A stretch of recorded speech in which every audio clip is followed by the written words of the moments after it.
We started with the measures of central tendency. This is a first unit after the presentation of data. Remember, there were five steps involved in statistics: collection of data, organization of data, presentation of data, analysis of data, and interpretation of data. So, three of steps we already did it. So, it is a beginning of the fourth step, that is analysis of data. And under this topic there are quite a topics we need to cover. The first topic was measures of central tendencies. और कल मैंने आपको बताया था, I told you yesterday why they are called measures of central tendency, and they are generally known as mean, median, and mode. And in a normally distributed curve, they are generally located in central part. That is the reason they are called measures of central tendencies. इनकी tendency ही होती है to concentrate in. अब देख लेना आप numericals, अभी हम करेंगे तो आप देख लेना. फिर उसके बाद मैंने आपको वी स्टार्ट मीन एवरेजेस बताई, qualities of good average, essentials of good average. Then we started with the mean. Individual series में तो आई गेस तुम्हें पता है सबको कि जब डाटा ऐसे दिया होगा रॉ फॉर्म में, तो इसमें मीन निकाला जाता है sum of observation divided by number of observation. और इसी बेस पे आपको कल क्वेश्चन भी दिया था. तो ये सर डायरेक्ट मेथड में. हाँ, नहीं वो आप बुक रहने दो, या तो आप एक चीज को फॉलो करोगे तो ठीक रहेगा. दो में आपको कंफ्यूजन करेगा वो. मैं आपको सारे बता दूंगा, फिर आप आपका नामकरण ना उसके हिसाब कर लेना, क्योंकि आपको मैं ही कितनी बुक्स दे दूंगा. In every different book they have used different symbols. किसी में एम यूज करते हैं, किसी में डी, किसी में एफ एक्स डैश लिखते हैं. सो जबकि उसका सबका मतलब सेम ही है. तो वो बेटा फिर वो मतलब ऐसे फॉर्मूला बनना होगा ना, सिग्मा एक्स वाई या सिग्मा, वो बन जाएगा sigma D X D Y. तो वो कॉम्प्लिकेट भी हो जाता है और लंबा भी हो जाता है. सबकी आसानी. मैं आपको स्टैटिस्टिक्स पढ़ाने लगा हूँ, आप स्टैटिस्टिक्स समझो, और होपफुली मेरे लाइफ में आपको दोबारा स्टैटिस्टिक्स शायद नहीं पढ़नी पड़ेगी. दूसरा तरीका होता है क्वेश्चन आने का डिस्क्रीट फॉर्म में.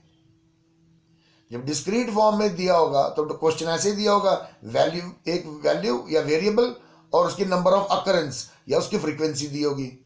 उस केस में सिंपल फॉर्मूला, वैल्यू और फ्रीक्वेंसी को जोड़ लो तो एफ एक्स बन गया. सॉरी, एफ एक्स बन गया. तो मल्टीप्लाई किया और जो ग्रैंड टोटल आया, उस ग्रैंड टोटल को आपने नंबर ऑफ स्टूडेंट्स या नंबर ऑफ फ्रीक्वेंसीज एन को आप सम ऑफ टोटल ऑफ फ्रीक्वेंसी भी कह सकते हो. फ्रीक्वेंसी के टोटल को ही एन कहा जाता है. डिवाइड करोगे तो. लेकिन थर्ड केस बनता है अगर कॉन्टिन्यूस सीरीज दी हो. मैं आपको सीधा वाला सिंपल वाला मेथड ही करा रहा हूं, आप उसको डायरेक्ट मेथड भी कह सकते हो. मान लो क्वेश्चन ऐसे दिया है,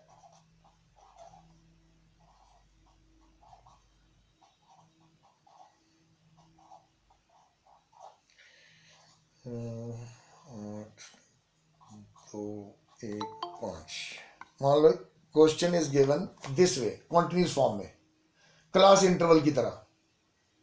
अभी तो हमने दो ही वो किए ना, एक इंडिविजुअल सीरीज में तो सम ऑफ ऑब्जर्वेशन वाला मेथड, और अगर ये डिस्क्रीट में आएगा तो एफ एक्स को मल्टीप्लाई करके इस तरह. लेकिन इसमें क्या करना है, अब इसमें आप मिड वैल्यू ऑब्टेन करो पहले. अभी किसी बुक में उसको एम लिखा होगा, तो अगर आप कहो एम तो मैं एम ही लिख देता हूं. लेकिन जिन्होंने किताबों ने यहां पे उसको एम लिखा है ना, उन्होंने आगे standard deviation, mean deviation, correlation जब निकाला ना, तब उन्होंने वर्ड एक्स ही लिखा है. तो किसी जगह पे वो एक वैल्यू को किसी चीज से डिनोट कर रहे हैं और उसी वैल्यू को, सिंबल को किसी और चीज के लिए भी यूज कर रहे हैं. तो इसका मतलब सिंपल है, मिड पॉइंट. आप एक्स लिखना चाहते हो एक्स लिख लो, मैं दोनों ही आपको ऑप्शन दे देता हूं, ताकि एम लिखना चाहते हो आप एम लिख लो, but it means the same thing, mid value. क्यों करनी है? क्योंकि हमको फ्रीक्वेंसी के साथ वैल्यू का मल्टीप्लाई करके ग्रैंड टोटल चाहिए, तभी तो एवरेज निकलेगी ना, औसत. जैसे मान लो 20 मार्क्स का पेपर था, ठीक है, 0 से 4 के बीच में मार्क्स आए वो इतने बच्चे थे, 4 से 8 के बीच में मार्क्स आए वो इतने बच्चे थे, ये मतलब है. और हमने निकालनी है क्लास की एवरेज, इस सेक्शन की एवरेज क्या है, एवरेज मार्क्स क्या है. तो वो निकालने के लिए हमें मार्क्स भी चाहिए और नंबर ऑफ स्टूडेंट्स भी चाहिए. तो इन दोनों को मल्टीप्लाई करेंगे। तो कैसे, पहले मिड वैल्यू निकाल लो, और मिड वैल्यू पता नहीं कैसे निकालते हैं, लोअर लिमिट किसी भी क्लास की, हर क्लास की अलग अलग निकलेगी mid value, lower limit plus upper limit divided by 2। Good morning Atul. जैसे lower limit plus upper limit divided by 2, जैसे इधर हो गया 0 + 4 हो गया 4 डिवाइडेड बाय 2 आ गया 2, 4 + 8 हो गया 12 डिवाइडेड बाय 2 6, 10, 14, 18, ये आ गई हमारी मिड वैल्यूज।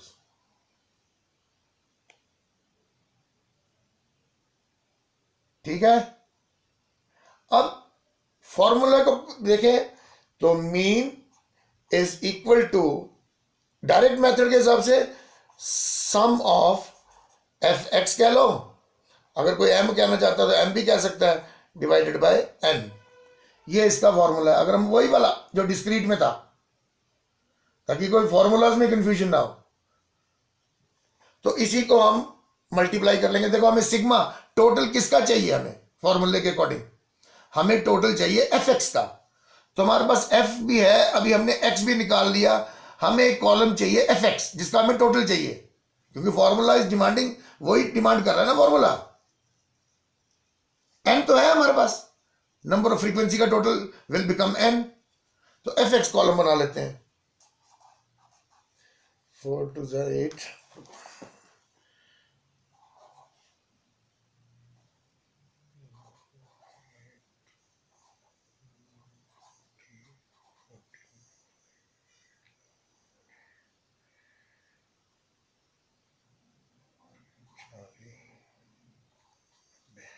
देखो ऐसे आ जाएगा ना, ऐसे देखो, मल्टीप्लाई करके ऐसे आ जाएगा ना, सिंपल है। अब फॉर्मूले के according we need total of F X, तो इसका टोटल कर लेते हैं फटाफट। 8 8 16 16 4 20 6 8 9 9 18 180। फ्रीक्वेंसी का टोटल भी कर लेते हैं, एन हो जाएगा वो।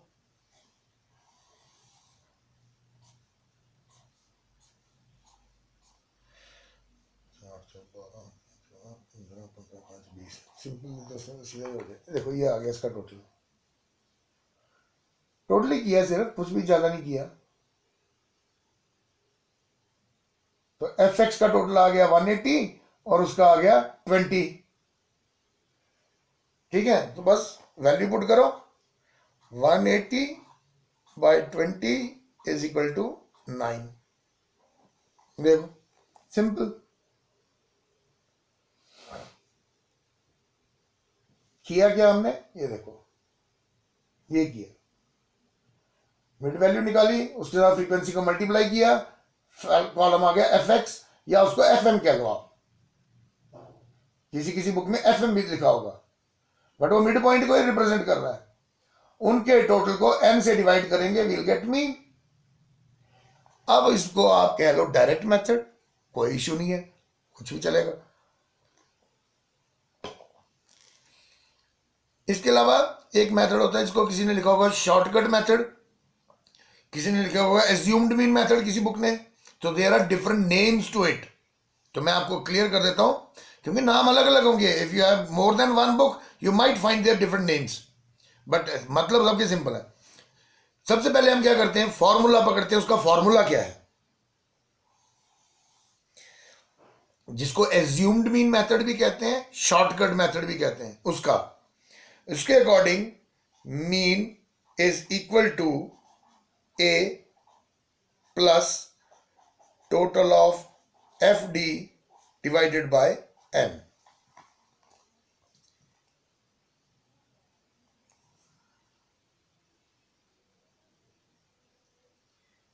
ए, जिसमें कि ए है एज्यूम्ड मीन, एफ डी हमें निकालना है अभी, एन हमारे पास है, एन तो फ्रीक्वेंसी का टोटल होता है ना। ठीक है, अब इसमें एक ही नया चीज आ रही है, वो है D, which stands for deviation. And listen carefully, deviation means obtaining a different set of numbers out of a given set of numbers. मैं बताता हूँ क्या. मान लो ये निकालना हमने यहाँ पे d, इसका फॉर्मूला है x माइनस a. देखो यहां भी बुक वाले गलती करते हैं, उन्होंने कहीं ना m माइनस a लिखा होगा. जो हमारी मिड वैल्यूज निकली, सॉरी हाँ यही मिड वैल्यूज, इसमें से एक वैल्यू हमको एज्यूम कर लेनी है. ज्यादातर मैंने देखा आपको 10th क्लास में यार पढ़ाया होगा जिन्होंने, उन्होंने सिखाया होगा सेंटर में से एज्यूम करो. Yes sir. है ना, कोई जरूरी नहीं है बेटा, कोई जरूरी नहीं है. आप करो ना हमारे कहने पे भी एक्सपेरिमेंट. मैं आपको पहला ही एज्यूम करके, मान लो मैंने यही ले लिया 2, पहले वाले को ले लिया मैंने, ये देखो उसको सर्कल लगाया ना मैंने, मिड वैल्यू में से एज्यूम किया जाता है ना, तो मैंने पहले वाले को एज्यूम कर लिया. अब डी निकालने का फॉर्मूला है x माइनस ए. x है हमारा ये मिड वैल्यूज की सीरीज, जो मिड वैल्यू आई हुई है हमारी, ये हमारा x है, और इसमें a जो कि है सिर्फ फर्स्ट वाला, माइनस करते जाएंगे. तो पहले आएगा 2 minus 2 0, 6 minus 2 10 minus 2 14 minus 2 18 minus 2, ऐसे आएगा. तो ये आ जाएगा आपका 0, 6 में से 2 गए 4 8 12 16, ये आ गया हमारा डी. अब फॉर्मूले पे आ जाओ, क्या कह रहा है फॉर्मूला, ए. तो हमारे पास ए आ गया अब, क्योंकि हमने एज्यूम जी कर लिया था अभी. एन हमारे पास है N, total of F D चाहिए हमें. तो एफ तो फ्रीक्वेंसी हमारे पास है, लेकिन डी हमने अभी निकाला, तो हमें एफ डी का एक कॉलम बनाना पड़ेगा और उसका टोटल हमें निकालना है. तो ये आ गया हमारा डी, और क्वेश्चन में हमको एफ गिवन था, तो इन दोनों कॉलम्स को हमने करना है मल्टीप्लाई. तो ये आ जाएगा हमारा एफ डी, जो कि डेविएशन से, डेविएशन मीन्स हमने एक सेट ऑफ नंबर से देखो दूसरा सेट ऑफ नंबर्स निकाला हुआ है, डेविएटेड नंबर्स हैं ये. तो फ्रीक्वेंसी और डेविएशन को मल्टीप्लाई करेंगे तो मल्टीप्लाई सिंपल ही है. एफ डी आ गया आपका 0 4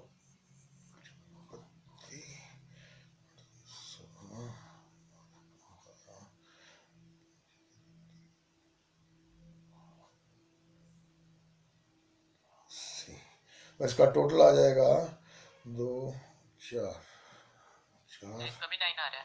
1 मिनट बेटा, 4 5 8 5 13. क्या बता रहे, क्या बोल रहे हो. सर एफडी का सम 140. 140, मैं कहाँ मिस्टेक कर दी.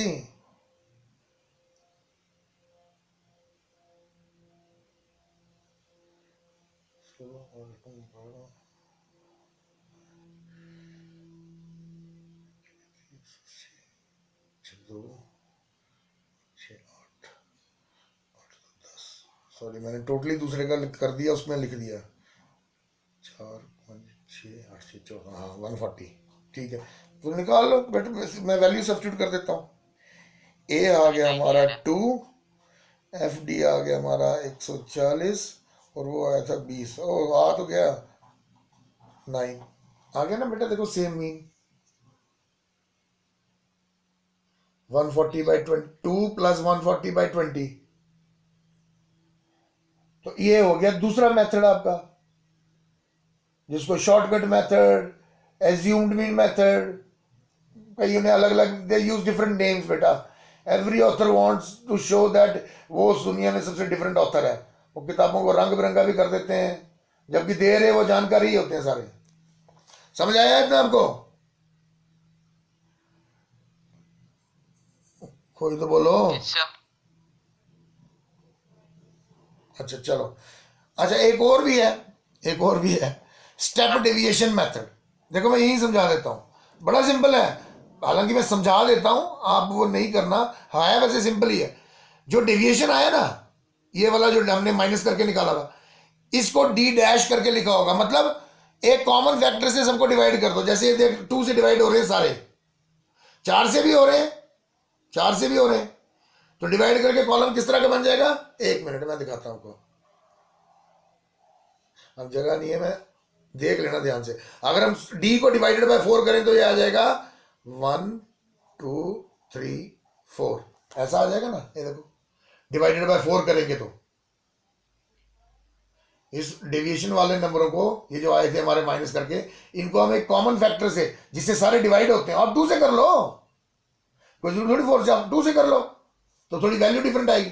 अब ये जो कॉलम आया डी डैश, इसको फ्रीक्वेंसी से मल्टीप्लाई करना, एफ डी डैश। देखो इसने क्या किया फॉर्मूले में, मैं आपको बताता हूं। ये था ना हमारा formula, A plus sigma of F D divided by N.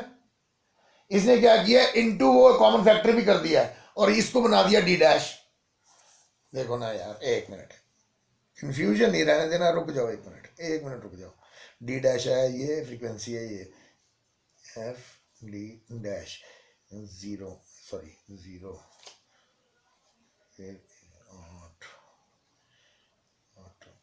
D dash किधर गया, 4 3 4 आएगा, 4 आएगा 20 23 27 27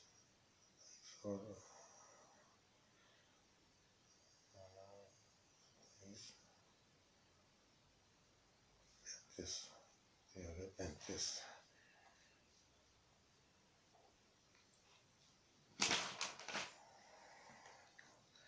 देखो 1 मिनट में निकाल के दिखाता हूँ आपको। A plus D dash by N into common factor, 2 plus 2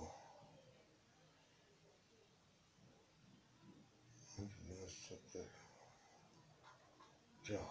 देखो ऐसा आ गया ना, बड़ा सिंपल सी चीज है लेकिन वो कॉम्प्लिकेट करके देते हैं। हमने क्या किया, उसी क्वेश्चन में जो डी आ रहा था उसको हमने एक कॉमन फैक्टर से डिवाइड किया तो ये आ गया हमारा।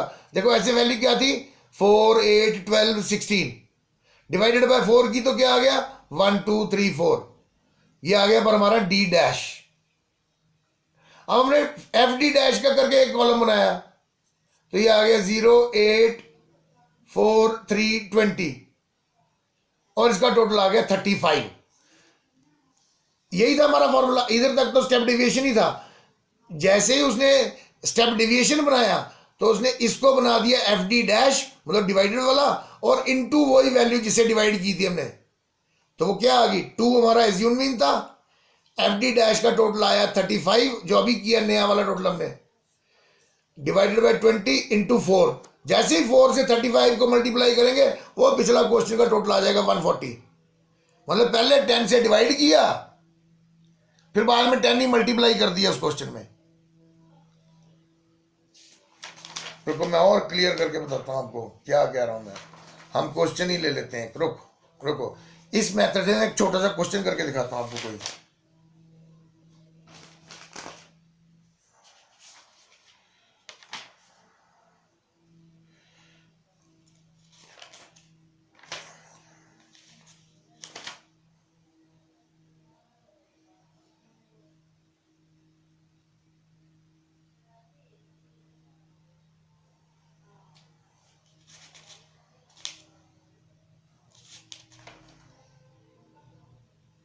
ये ले लेते हैं, जैसे x की वैल्यू दी हमें 10 20 30 40 50 और फ्रीक्वेंसी दी है 15 10 40 20 15। मान लो क्वेश्चन हमें ऐसा दिया है और इसको बोला है स्टेप डेविएशन मेथड से, जो अभी आपको मैं बता रहा था। उसमें जगह कम थी इसलिए मैं अलग से कर देता हूं। अब यही क्वेश्चन अगर क्लास इंटरवल में दिया होगा तो सिर्फ यही तो डिफरेंस होगा एक, कि इससे पहले क्लासेस होंगी, जैसे इसकी क्लासेस बन रही होंगी 0 to 20 20 to 40 ऐसे करके बन रही होंगी। तो ये मिड वैल्यू निकाली एक तरह से उसकी, जो एक्स दिया हुआ है, इसी में से एज्यूम कर लेते हैं पहले वाले कोई, ये लो ए आ गया और फिर आ जाएगा हमारा डी। मैं पहले आपको फॉर्मूला लिख के बताता हूं, mean is equal to A plus sigma F D dash divided by N into वो कॉमन फैक्टर। ये है ना हमारा फॉर्मूला जो हम नया वाला मेथड कर रहे हैं, ठीक है। अब इसके अकॉर्डिंग हमने टेबल पूरा करना है। हमें डी चाहिए तो पहले हमें एक्स में से डी निकालना पड़ेगा। तो एक्स में से डी मतलब वही पहला वाला एज्यूम कर लिया हमने 10। अब इसमें से डी निकलेगा 10 माइनस 10, 20 माइनस 10, 30 माइनस 10, 40 माइनस 10, ऐसे करके। तो ये आ जाएगा 0, 10, 20, 30, 40, यह ऐसे आ गया। अब देखो आपको स्कूल में सिखाया था, जिस भी टीचर ने पढ़ाया होगा कि सेंटर में से लो, क्योंकि बुक में भी सेंटर में से लेते हैं। उसमें क्या होता है, आधी वैल्यू आपकी नेगेटिव में आती है डेविएशन की, -10 माइनस ऐसे 5 ऐसे करके फिर 0 ऐसे चलता है। उसमें कई मिस्टेक करते हैं। आप पहले वाले को लोगे तो एडवांटेज ये होगा कि डेविएशन की सारी वैल्यू पॉजिटिव आएंगी और क्वेश्चन गलत नहीं होगा, आपका सोल्यूशन गलत नहीं होगा। अब सर हाँ सर, हम अगर फर्स्ट वैल्यू लेते हैं तो फिर अगर हमने उसके आगे वाली कोई वैल्यू ली होती तो सर आंसर में कोई डिफरेंस नहीं होगा ना? सेम आता है, मतलब सेम आएगा। आपकी कैलकुलेशन ठीक होनी चाहिए, आंसर सेम ही आता है। अब इसको हमने डी डैश में कन्वर्ट करना है। तो ये देखो सारे 10 से डिवाइड हो रहे हैं। 5 से करना चाहते 5 से कर लो, चलो 5 से लेके करते हैं। डी डैश 5 से करेंगे तो ये आ जाएगा 2, 5 4 से 20, 5 6 से 30, 5 8 से 40, ये आएगा ना ऐसे डी डैश। अब फॉर्मूले में आ जाओ। फॉर्मूले में जो जो चाहिए हमारे पास सब कुछ आ गया ऑलमोस्ट। ए ये हमने पहला वाला एज्यूम किया था। एन हम टोटल कर लेते हैं इसका, फ्रीक्वेंसी का टोटल ये तो 100 ही है फ्रीक्वेंसी। तो एन भी आ गया फ्रीक्वेंसी का टोटल हमारे पास। सी जिससे कॉमन फैक्टर से डिवाइड किया अभी हमने, तो हमने 5 से किया डिवाइड इसको, जबकि 10 से भी हो सकता था। एक कॉलम रह गया हमारा sigma of F D dash कि एफ डी डैश का टोटल, तो वो कॉलम बना लेते हैं हम। एफ डी डैश 0, 20, 16, 160, 6 12,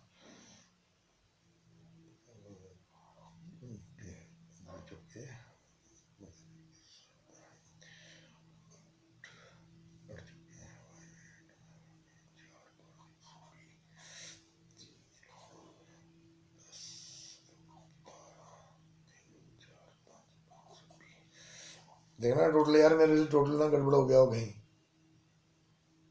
ऐसे आएगा ना। देखना को टोटल फिर ना गड़बड़ हो गया हो, मैं ऐसी जल्दबाजी में निकाल रहा हूँ ना, टाइम के बचाने के चक्कर में।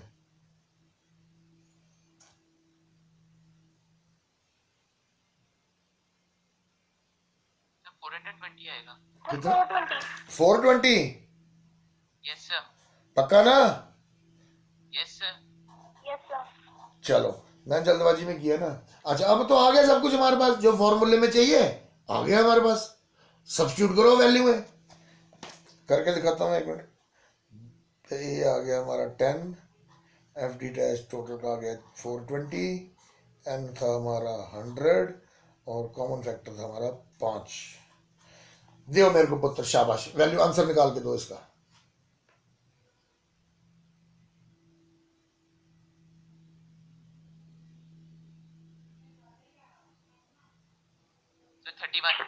शाबाश, हाँ ठीक है ठीक है, गुड। तो 31 बिकम्स अवर मीन। अभी आप उसको किसी भी मेथड से निकालो, डायरेक्ट मेथड से निकालो, शॉर्टकट मेथड से निकालो, एज्यूम्ड मीन मेथड से निकालो, स्टेप डिवीजन मेथड से निकालो, जो भी नाम बोल लो यार उनके, तो आपका सेम ही आंसर आएगा। कल जो क्वेश्चन दिए थे किस किसने किए हैं, सच बोलो, सच। एक तो पुलकित ने, मैंने किया, अंबू ने, मैंने किया, विनेश, नेहा ने मेरे को चेक भी करा दिया, नेहा ने। ठीक है नेहा, बस ये 4 बच्चों ने किए क्वेश्चन है। बेटा वो होमवर्क था, पहली बात। दूसरी बात, आपका भी ये अगर सिर्फ मेरे को ही पढ़ाना है, मतलब मेरे को सिर्फ बोलना है और आपको आ जाएगा और वैसे करना है, तो वो तो मैं कर ही रहा हूं बेटा। लेकिन सीखना तो आपको है ना, सीखना आपको है, क्योंकि पेपर में आपने उस दिन बैठना है एग्जामिनेशन हॉल में और आपने लिखना है। उस टाइम आप अकेले होंगे, उसके लिए ही तैयारी कर रहे हो ना इस सब में। तो ये तो बेटा स्टैटिस्टिक्स है, करके ही आएगी, ये देख के नहीं आएगी, ये करके ही आनी है। और ये गलतफहमी में मत मारे जाना बेटा। अगर मैं इतना इंटरेस्ट लेके पढ़ा रहा हूं ना, इतना डिटेल में जा जाके उनका मतलब भी, डेफिनेशन भी ब्रेकअप कर करके समझा रहा हूं, तो वो आपका फायदे के लिए समझा रहा हूं। इतनी इंफॉर्मेशन तो आपकी बुक्स में भी नहीं दी हुई। मैं तो आपको करा दूं और 10 किस्म के mean, weighted mean, harmonic mean, missing mean, corrected mean, बड़े किस्म के होते हैं ये, लेकिन उससे आप कंफ्यूज होंगे। स्टेप डेविएशन भी आपको जरूरत नहीं थी करने की, लेकिन मैंने फिर भी करा दिया, यू नेवर नो। आप और करना क्या था, कॉमन फैक्टर से पहले डिवाइड किया है, बाद में उसको फॉर्मूले में मल्टीप्लाई कर दिया। फिर पहली वैल्यू निकालने के लिए उसको कॉमन फैक्टर से डिवाइड किया और बाद में फॉर्मूले में उसी कॉमन फैक्टर से उसको उतने ही गुना कर दिया, मल्टीप्लाई कर दिया, तो वो तो वैल्यू सेम ही होगी। लेकिन उन्होंने मेथड बनाया हुआ है। तो एक मेथड है ये, जो कि डायरेक्ट मेथड कहते हैं, कई इसी को शॉर्टकट कहते हैं। इसमें सीधा ही वैल्यू और फ्रीक्वेंसी का टोटल, और अगर क्लासेस दी हो तो पहले उसकी निकालनी मिड वैल्यू, वो बन जाएगा आपका एक्स। मिड वैल्यू निकालो, वो बन गया आपका एक्स, दोनों को मल्टीप्लाई करो और ठा से कर सीधा आंसर निकल जाएगा। अगर एग्जामिनर ने आपको कहा नहीं है, if you are not asked to calculate mean by a specific method, सीधा क्वेश्चन समटाइम्स इट कम्स ना, कैलकुलेट मीन या arithmetic mean from the following data, तब आप you can use whatever method you can. तो उस case में this is the best way. हालांकि ये मैं फिर भी इसको प्रेफर नहीं करूंगा। अगर द बेस्ट वे है वो डेविएशन वाला, ये सेकंड वाला, ये वाला, ये बहुत जल्दी निकलता है और इसमें मिस्टेक नहीं होने के चांस, और बहुत बड़ी वैल्यू भी होगी। तो जैसे ही हम डेविएशन को डिवाइड करेंगे तो वो राउंड वैल्यू आ जाएगा, आना शुरू। इधर भी देखो राउंड ही आ रही है, 4, 8, 12, 16। और बड़ी वैल्यू होगी तो ऐसे बनेगी 100, 200, 300, 400, तो वो राउंड हो जाएगी जितनी मर्जी मिड वैल्यू आपकी। तो मैं प्रेफर करूंगा ये सेकंड वाला मेथड, इसमें मिस्टेक्स नहीं होगी। जिनका मैथ अगर थोड़ा वीक है, खैर वीक का तो सोल्यूशन ही नहीं है ना, आगे आपको थोड़ा मैथमेटिकल बेसिक्स तो पता ही होने चाहिए। एक आ गया आपका डायरेक्ट मेथड, जिसमें आप वैल्यू और मिड वैल्यू को मल्टीप्लाई करके टोटल निकालते हो, एन से डिवाइड, वैल्यू आ गई। दूसरे में आप डेविएशन निकाल के एज्यूम करके मिड वैल्यूज या एक्स में से एज्यूम करते हो, तो आएगा डी आपका, F D divided by N. इसमें डी डैश नहीं है, ये मैं समझाने के लिए ऐसे लिख दिया। डी डैश वाला ये फॉर्मूला है, A plus sigma of F D dash, क्योंकि जब डैश आएगा तो इंटू सी आएगा ना, जब डैश एफ डी डैश लगेगा तो इंटू सी आ जाएगा, डिवाइडेड बाय। तो ये है आपके मीन के हर सीरीज में, चाहे वो इंडिविजुअल सीरीज है, डिस्क्रीट में भी, चाहे वो डायरेक्ट है चाहे इनडायरेक्ट है, दोनों से हो सकता है। लेकिन कोई भी आंसर आप दोनों से निकाल लो बेशक। जैसे हमने ये निकाला अभी 31 निकाला ना, अभी हमने आपने निकाला 31। तो इस मेथड की बजाय अगर हम इसमें ये यूज कर लें, एफ एक्स दिया हुआ है, चलो निकालो आप, ये लो, ये रखा है, क्या करो मैं लिख के देता हूं, देखते हैं ना अगले 7-8 मिनट में निकाल देते हो या नहीं। एफ एक्स करो, ये वाला, पहले दोनों कॉलम को मल्टीप्लाई करो, एफ और एक्स को, यह आएगा आपका कॉलम एफ एक्स।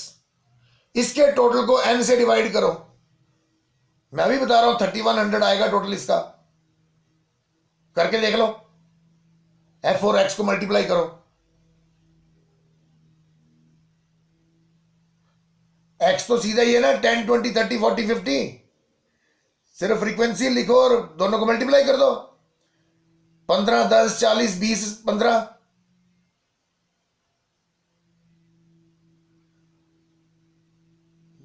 150, 200, 150, 200, 1200, 20 यार, 150, 200, 1200, 800 और 15 बजे 75, 750, 750, 0 5 10 3 5 Sum of fx 3100. 31 आ गया ना बेटा, देखा मेरा भी आ गया है, देख मैंने ही रफ में निकाल लिया था मल्टीप्लाई करके फटाफट टोटले, देख मेरा भी आ गया 3100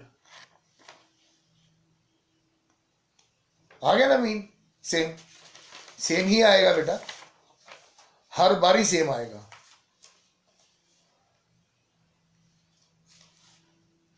तो आपको जोन सा मेथड आसान लगे आप उससे करना, कल आपको करवाएंगे क्वेश्चंस।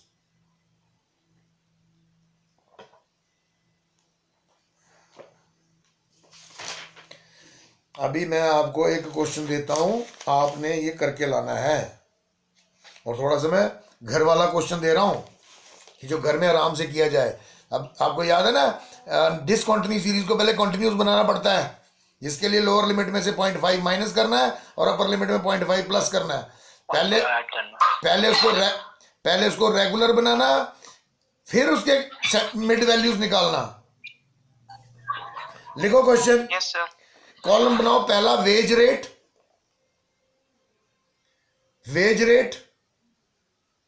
और दूसरा है नंबर ऑफ वर्कर्स। तो ऑब्वियस है, number of workers means frequency. तो पहले वेज रेट लिख लो, 20 to 29, 30 to 39, 40 to 49, 50 to 59 and 60 to 69।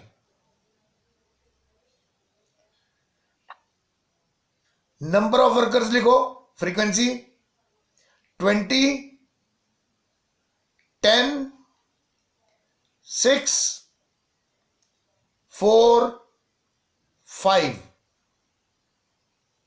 अब इसको आपने डायरेक्ट से भी कर लेना है, इनडायरेक्ट से भी कर लेना है, स्टेप डेविएशन से भी कर लेना है इसको। और कल बेटा, और देखो अगर आप केवल इसलिए नहीं आते कि यूनिफॉर्म नहीं पहनी आपने, बेटा हम सीनियर मोस्ट क्लास में हैं, मेरे लिए टीचिंग इंपॉर्टेंट है। आपने सुन लो मेरी बात ध्यान से, और जो समझ सकता है अपने पल्ले बांध लेना, या अपने मॉम डैड से इस चीज को क्लियर भी कर लेना।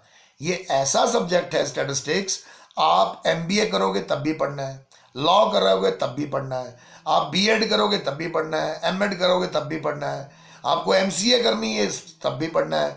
मतलब ये आपको स्टैटिस्टिक्स सब्जेक्ट पढ़ना ही है हायर एजुकेशन में, और उसमें कुछ डिफरेंट नहीं होता। मैं आपको समझाऊंगा किस दिन, वो उसी फॉर्मूले को जो हम कर रहे हैं उसके डेरिवेटिव बना के वो फॉर्मूले लंबे लंबे हो जाते हैं। वो वैल्यूज में से इतना ही डिफरेंस है, लेकिन आप उन्हीं क्वेश्चन को आप अपने तरीके से निकालोगे तो वो फर्स्ट क्लास निकलते हैं, सेम आंसर्स आते हैं। और स्टैटिस्टिक्स आपको एक बार ही सीखनी ही है लाइफ में, तो इसको अभी आप थोड़ा सा सीरियसली करो बेटा, इसको लाइटली मत लो, और ये करने से आएगी। मुझे इससे भी ऑब्जेक्शन नहीं है कि आपका गलत आ रहा है आंसर, कोई बात नहीं, आप अटेम्प्ट करो, एक बार गलत होगा, 2 3 10 बार गलत होगा, फिर तो ठीक होना शुरू होएगा। जब एक बार ठीक होता है फिर होता जाता है। तो इसलिए इसको करो, ट्राई करो, वो सैचुरेशन पॉइंट प्रैक्टिस करके ही आएगा। नहीं तो आपको कॉन्फिडेंस अपनी जगह कह रहा है कि नहीं यार मेरे को देख के ही समझ आ गया, वो अच्छी बात है, कॉन्फिडेंस है, लेकिन ऐसा तो नहीं हो जाए कहीं कि साला पहली बारी गलती हो रही है और एग्जामिनेशन हॉल में ही गलती हो जाए, कि पहली बारी हो रही है गलती, पहले कभी गलती नहीं हुई लेकिन उसी दिन हो जाए गलती। तो ये प्रैक्टिस इसलिए भी जरूरी है। कल अच्छा यूनिफॉर्म वाला, बेटा यूनिफॉर्म एक डिसिप्लिन है, एक आर्मी स्कूल में हो आप पढ़ रहे हो, एक डिसिप्लिन इसके साथ थोड़ा सा जुड़ता है। फिर भी अगर आप if you are more comfortable with your civil dresses, वो अच्छा attire, it should be a decent attire to look on a camera, कि वो आपका अटायर अच्छा होना चाहिए, आप यू कैन वियर इट। लेकिन पढ़ाई ज़्यादा इंपॉर्टेंट है। आप जब देखो बेटा, मैं तो आई एम तो noticing each and every one कि कौन कैमरा ऑन करता है, कौन नहीं करता, कौन ऑनलाइन रहता है, कौन ऑफलाइन रहता है। इधर हमारे पास बड़ी छोटी छोटी चीज़ें होती हैं चेक करने के लिए, हमें पता लग जाता है, थोड़ा आइडिया तो हो ही जाता है। बेटा यहाँ पे आप ये गलती मत करो प्लीज़।